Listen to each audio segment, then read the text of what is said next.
Let's begin this discussion from what's happening in the country currently. And this is the doctors and nurses strike and the medics and clinical officers. This is very disturbing. Deputy President William Ruto says it's a shouting match between the government and the medics. And he says it's not only unhealthy for the nation, but also dangerous for this nation.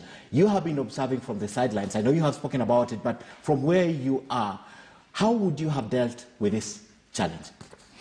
I mean, first of all, it is really sad that we are in this state of affairs because the country, like many other countries, is reeling from the effects of the pandemic.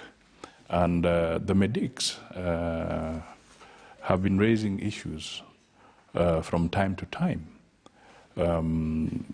about their working conditions, about the remuneration, about the insurance covers, and so forth.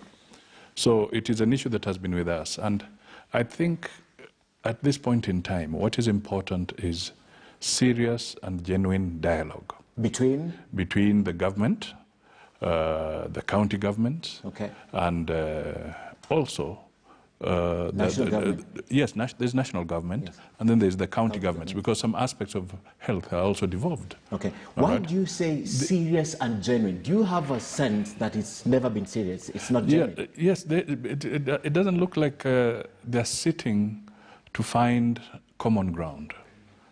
You can see threats are being issued. Ultimatums are being issued. And on this one, one would not hesitate to show sympathy with the medical